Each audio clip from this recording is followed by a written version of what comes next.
జోలనాడు సీమలలోన చక్రధరుని సేవయ సుఫలం దివ్య దేశ దర్శనమునని భవ్యధామమందుట సుభగం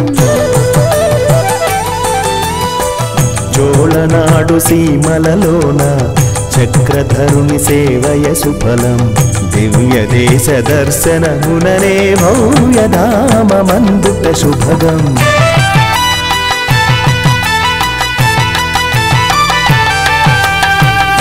ఆళ్వారుల ఆరాధనలే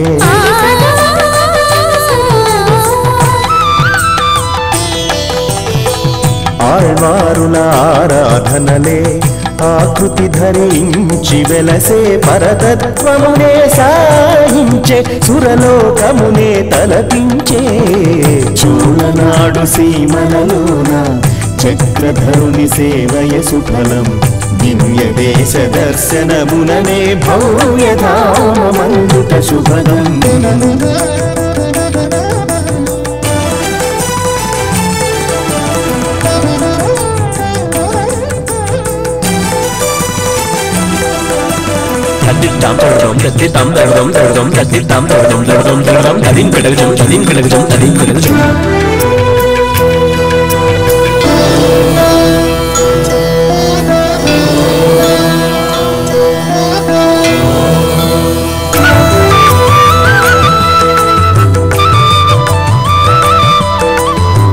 శ్రీరంగని గాభల మధురం శ్రీభూతి గానన శుభదం శ్రీరంగని గాభల మధురం శ్రీవిభూతి గానన శుభదం అప్రాకృతాక్షర రూపం అనంతుని లీలా విభవం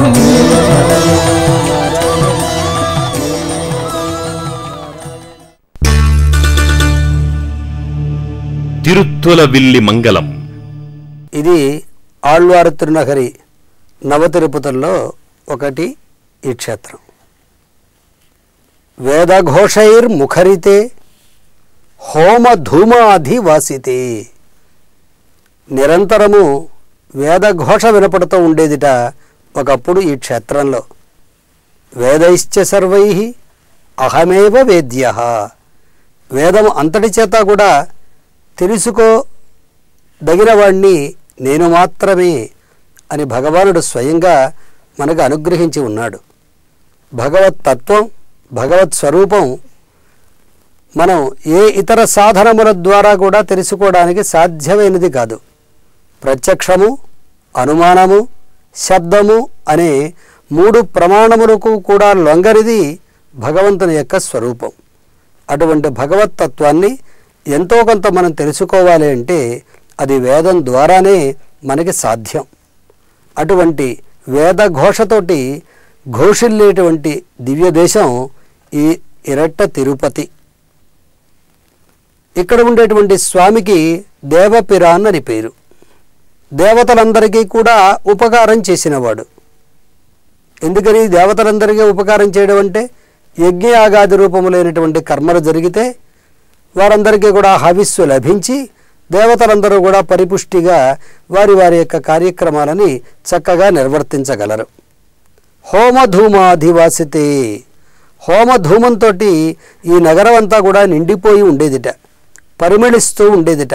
ఆ హోమంలో వేసేటువంటి ఆ హవ్యములను స్వీకరించినటువంటి అగ్నిహోత్రుడు చక్కనైనటువంటి ఫలాన్ని ప్రసాదించేవాడుట.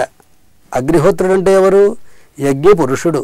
ఆ యజ్ఞపురుషుడే శ్రీమన్నారాయణుడు. ఆ విధంగా వేదఘోషతోటి నిత్యాగ్నిహోత్రములతోటి అద్భుతంగా దర్శనమిచ్చేటువంటి ఈ క్షేత్రం ఒకప్పుడు తిరుమంగయాళ్వార్లు అద్భుతంగా కీర్తించారు, నమ్మాళ్వార్లు కీర్తించారు. అటువంటి ఈ క్షేత్రంలో ఉండే స్వామికి దేవపిరాన్ అని పేరు. దేవపిరాన్ అయినా దేవతలకే కాదు మనకి కూడా ఆయన పిరాన్. పిరాన్ అంటే ఉపకారకుడు. మనకు ఉపకారం చేయడం కోసమే ఈ క్షేత్రంలో అరవిందలోచనుడుగా మనకి అనుగ్రహిస్తున్నాడు మనని. ఆ స్వామిని దర్శిద్దాం. ఆయన యొక్క నేత్ర సౌందర్యంలో మనం కూడా మునిగి తేలుదాం. రండి, సేవించండి. రెట్ట తిరుపతి అని పిలువబడే ఈ క్షేత్రం ఆళ్వార్ తిరునగరికి 3 కిలోమీటర్ల దూరంలో ఉంది. ఇక్కడ 2 ఆలయాలు ఉండడం చేత దీనికి రెట్ట తిరుపతి అనే పేరొచ్చింది. ఈ క్షేత్ర మహత్యాన్ని పెద్దలు ఇలా కీర్తిస్తున్నారు.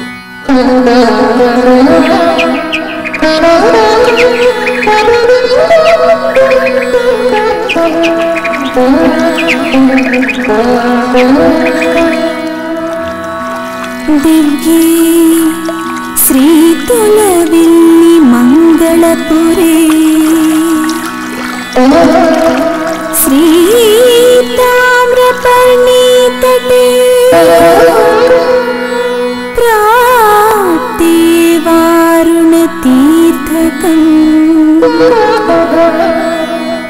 सठरिपुस्तुत्यः सुरेशाननः नायक्यामरविन्दलोचन विभो रक्तः करुकन्निधि प्राप्ते कुमुदं विमान मनिलस्तीर्थे ससक्रेक्षितः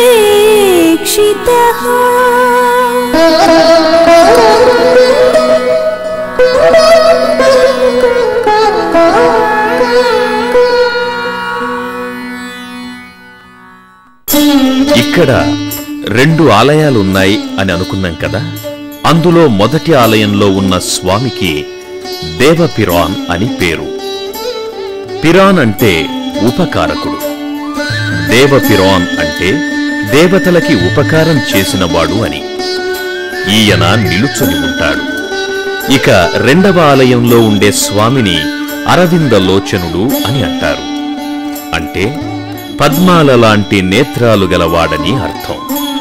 ఈయన సావధానంగా కూర్చొని ఉన్నాడు. అమ్మవారి పేరు కరుందడం కణ్ణి నాచ్చియార్. వరుణ తీర్థం కుముద విమానం. ఇంద్రవరుణ వాయువులకి ప్రత్యక్షం. ఈ క్షేత్రం వేదఘోషలతోనూ హోమధూమాధివాసితంగానూ ఉండేది. ఎక్కడైతే వేదఘోష వినబడుతుందో, యజ్ఞయాగాది క్రతువులు జరుగుతాయో అక్కడ సర్వసంపదలు లభిస్తాయి. ఒకప్పుడు ఈ ప్రాంతమంతా పచ్చని పొలాలతోనూ అరటి చెట్లతోనూ చాలా అందంగా ఉండేదట. అందుకనే ఈ ప్రాంతాన్ని కదళీ వనం అని, కేదార క్షేత్రం అని పిలిచేవారు. తామ్రపర్ణి నదీ జలాలతో సస్యశ్యామలంగా ఉండేది ఈ దేశం. ఇది ఎంత సుందరంగా ఉండేదంటే సాక్షాత్తు భగవానుడే ఇక్కడి ఆహ్లాదకర వాతావరణాన్ని చూసి ముచ్చటపడి ఇక్కడే ఉండాలని అనుకున్నాడట. ఆ కథను విందాం. పూర్వం ఒకానొకప్పుడు సుప్రభుడు అనే మహర్షి ఉండేవాడు. ఆయన ఒక యజ్ఞం చెయ్యాలని తలచి అందుకు అనువైన స్థలాన్ని వెతుక్కుంటూ వచ్చాడు. అలా వస్తూ వస్తూ ఇక్కడి వాతావరణాన్ని చూసి ఇక్కడే యజ్ఞం చెయ్యాలని అనుకున్నాడు. అనుకున్నదే తడవుగా భూమిని దున్ని స్థలాన్ని చదును చేసి యాగశాల నిర్మించడం ప్రారంభించాడు. ఇలా నేలను చదును చేసే సమయంలో ఆయనకు ఒక త్రాసు, ఒక విల్లు దొరికాయి. ఇదేమిటబ్బా, ఇక్కడ ఇవి దొరికాయి, ఇవి ఇక్కడ ఎందుకున్నాయా అని ఆశ్చర్యపడుతూ వాటిని చేతిలోకి తీసుకున్నాడు. ఇలా చేతితో తాకాడో లేదో ఆ 2 యువతీ యువకుల్లా మారిపోయాయి. దాంతో సుప్రభుడికి చాలా ఆశ్చర్యం కలిగింది.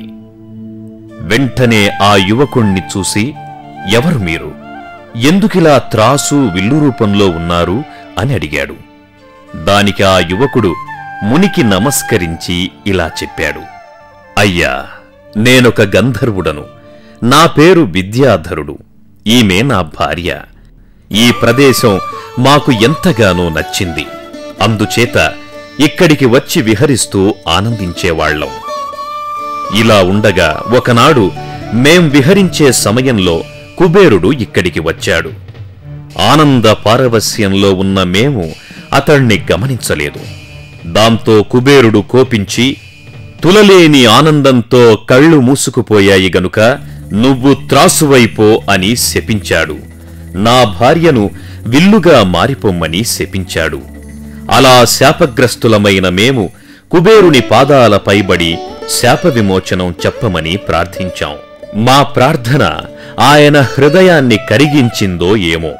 ఆయన ఇలా చెప్పాడు, మీరు ఇక్కడే ఈ కేదార క్షేత్రంలోనే పడి ఉండండి. కొంతకాలానికి ఇక్కడ యజ్ఞం చెయ్యడానికి ఒక మహాముని వస్తారు. అతడు నేలను చదును చేస్తూ మిమ్ములను తాకుతాడు. ఆ మహనీయుడి హస్తస్పర్శ సోకగానే మీకు శాప విముక్తి కలుగుతుంది అని చెప్పాడు. ఆనాటి నుండి మీ రాక కోసం ఎదురు చూస్తూ ఇక్కడ పడి ఉన్నాం. ఈనాడు మీ చేయి సోకగానే మా శాపాలు తీరిపోయాయి. మేము మా లోకానికి పోతాం, సెలవు అంటూ ఆ గంధర్వులు తమ లోకాలకు వెళ్ళిపోయారు. ఇలా గంధర్వులు వెళ్లిన తరువాత సుప్రభుడు తాను అనుకున్నట్లే యజ్ఞాన్ని పూర్తి చేశాడు. శ్రీమన్నారాయణుడు సంతోషించి సుప్రభునికి ప్రత్యక్షమైనాడు. స్వామిని దర్శించిన ఆనందంతో సుప్రభుడు స్వామివారిని ఇక్కడే అర్చారూపంలో వేంచేసి ఉండమని ప్రార్థించాడు. భగవానుడు సరేనని దేవపిరాన్ అనే పేరుతో ఇక్కడ అర్చామూర్తిగా నిలిచాడు. ఆలయానికి ఉత్తరంగా పద్మధార అనే తటాకముండేది. దాని నిండా కమలాలు విరబూసి ఉండేవి. సుప్రభుడు ఆ తటాకంలోని కమలాలను కోసి స్వామికి సమర్పించేవాడు. వాటి సుగంధం, సౌకుమార్యం స్వామికి చాలా ఆనందాన్ని కలిగించేవి. సుప్రభుడు ఇలాంటి కమలాలను ఎక్కడ నుంచి తెస్తున్నాడు అని అనుకుంటూ ఒకనాడు సుప్రభుడికి కనపడకుండా తన వెనుకనే వెళ్ళాడు. సుప్రభుడు తటాకంలో కమలాలను కోయడం చూశాడు. ఆ తటాకాన్ని చూసేటప్పటికీ భగవానుడికి చాలా ఆనందం కలిగింది. ఆ కమలాల నుండి వచ్చే పరిమళం సర్వగంధ స్వరూపుడైన ఆయనకే ఆనందాన్ని కలిగించింది. ఆనాడు శ్రీరామాయణ కాలంలోని చిత్రకూటాన్ని మరిపించే ఈ కమలాకర సౌందర్యానికి మెచ్చి అక్కడే ఉండాలని అర్చావతారంగా వేంచేశారు. ఇలా వేంచేసిన స్వామికి అరవిందలోచనుడు అని పేరొచ్చింది. సుప్రభుడు ఈ రెండు ఆలయాలలో ఉండే మూర్తులను ఆరాధించి చివరకు పరమపదాన్ని చేరుకున్నాడు.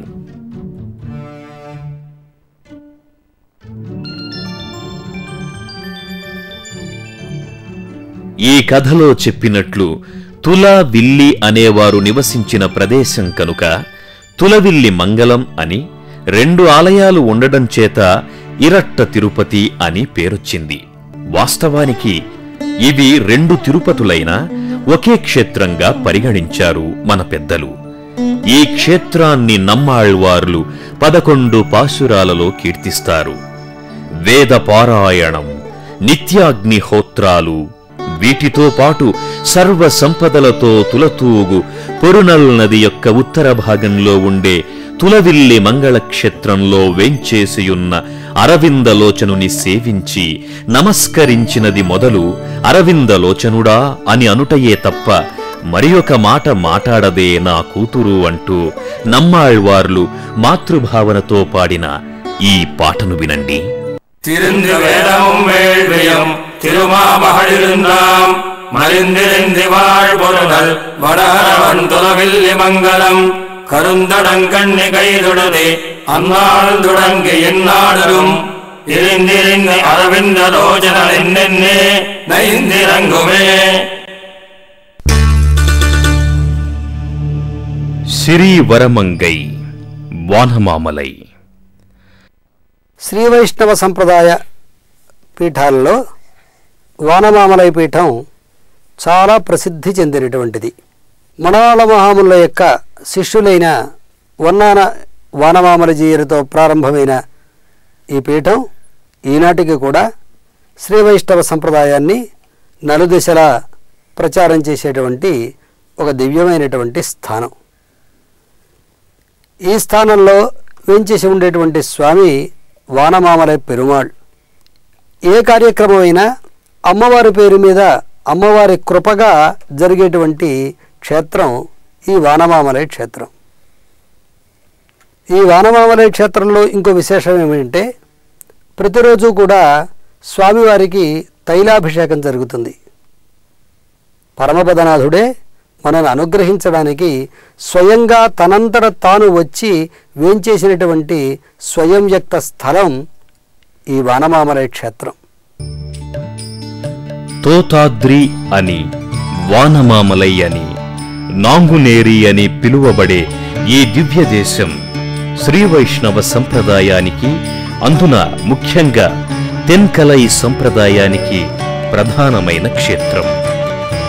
ఇక్కడుండే వానమామలై మఠం విశ్వవిఖ్యాతమైనది. భగవానుడు స్వయంగా వెలసిన 8 క్షేత్రాలలో ఒకటైన ఈ క్షేత్ర వైభవం పెద్దల మాటలలో వినండి.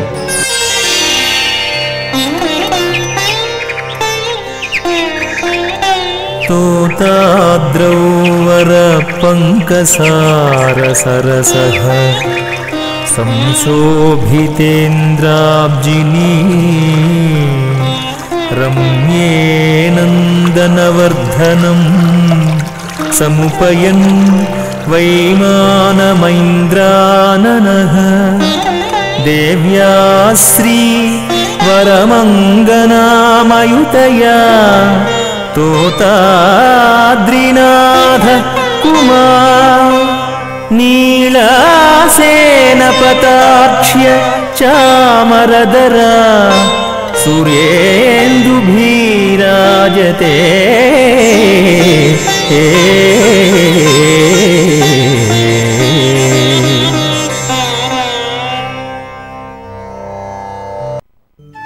ఈ క్షేత్ర స్వామికి దేవనాయకన్ అని పేరు. అమ్మవారు శ్రీవరమంగై తాయార్. స్వామివారు సేత్తుత్తామరై అనే పుష్కరిణీ తీరంలో నందవర్ధన విమానంలో తూర్పుముఖంగా కూర్చుని ఉన్నారు. సాధారణంగా స్వామి శ్రీదేవి భూదేవులతో కలిసి ఉండడం కద్దు. కాని ఈ క్షేత్రంలో శ్రీభూదేవేరులతో పాటు నీలాదేవి కూడా ఉంటారు. విశ్వక్సేనులకు, గరుత్మంతునకు, భృగురోమశ మార్కండేయులకు ప్రత్యక్షమైన ఈ స్వామిని నమ్మాళ్వార్లు కీర్తిస్తారు. శ్రీవైష్ణవ దివ్యదేశాలు 108లో అమ్మవారి ప్రాధాన్యత గల క్షేత్రాలు 3. 1 కుంభకోణానికి సమీపాన ఉండే నాచ్యార్ కోయిల్.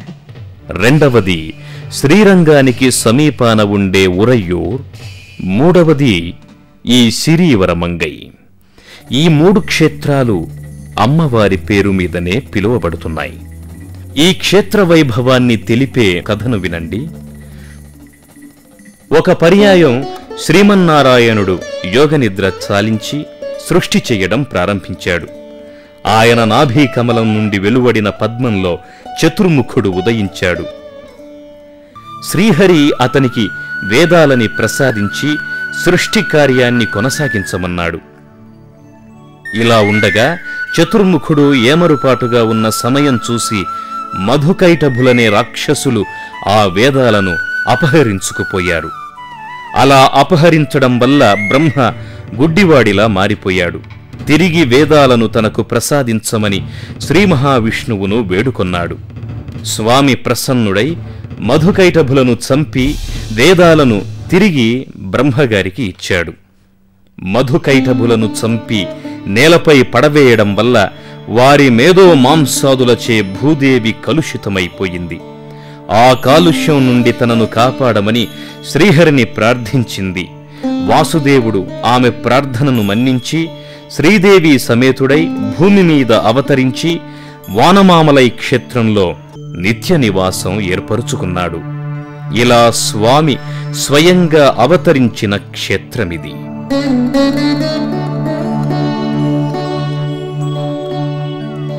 కాలక్రమేణా ఈ సన్నిధి మరుగున పడిపోతే తిరిగి పునరుద్ధరించారు. అలా పునరుద్ధరించినప్పుడు స్వామి శరీరానికి అలసట ఏర్పడిందట. ఆ కారణాన ప్రతినిత్యం వీరికి తైలంతో అభిషేకం జరుగుతుంది.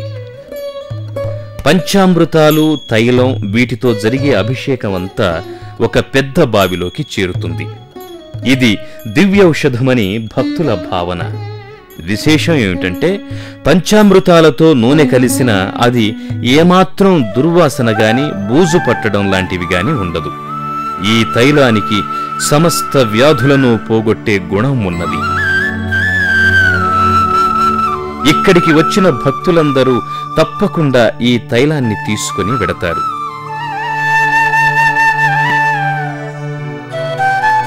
ఊర్వశి, తిలోత్తమ అనే దేవకన్యలు స్వామి అనుగ్రహానికి పాత్రులై చామర కన్యకలుగా ఉండడం మనం ఇక్కడ చూడొచ్చు. ఇంకో ప్రధానమైన విషయాన్ని మనం గమనించాలి. శ్రీ వైష్ణవ సంప్రదాయంలో భగవద్రామానుజుల తరువాత వారి అపరావతారంగా కీర్తించబడిన మహనీయులు మణవాళ మహామునులు అనే ఆచార్యులు. వీరు ఈ వానమామలై క్షేత్రంలో ఒక పీఠాన్ని స్థాపించారు. ఆ పీఠాధిపతులు వానమామలై జీయర్ స్వాములుగా ప్రసిద్ధి చెందారు.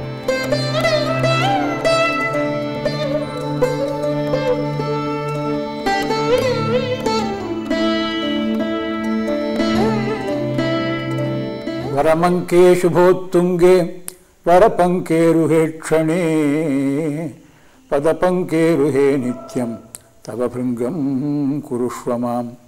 మాత శ్రీవరమంకే మధురిపువాంఛిత మనోహరాపాంగే మంగళవదన శశాంకే మామవ విద్యుల్లత సమానాంగే.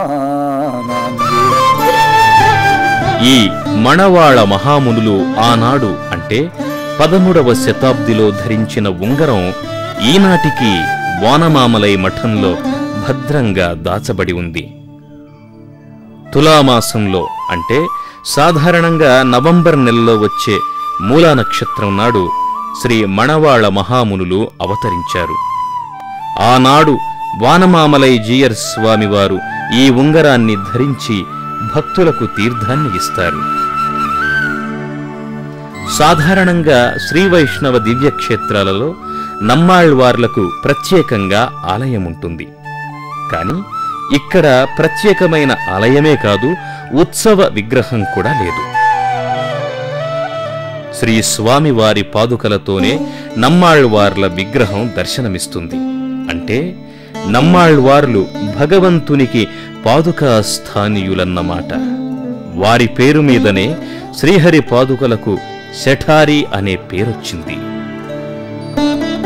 ఓ దేవనాయక, ఏ విధమైన సాధనా సంపత్తి లేని నాకు నీ దివ్య చరణాలనే తరుణోపాయంగా చూపించావు.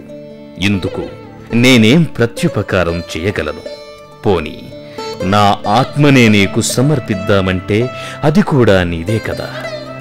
ఇంక నేనేం సమర్పించగలను అంటూ నమ్మాళ్వార్లు పాడిన ఈ పాట వినండి. ஆரணக்கனின் பாதமே சரணாகத் தந்துழிந்தாய் உனக்கோர் கைமாறு நானொன்றிலேன் எனதாவியமுனதே சேர்கள் கரம்பும் பெரும் சன்னரம் மலைதன் சிறீவரமங்கை நாறு போந்தந்துழாய் முடியாய் தெய்வநாயகனே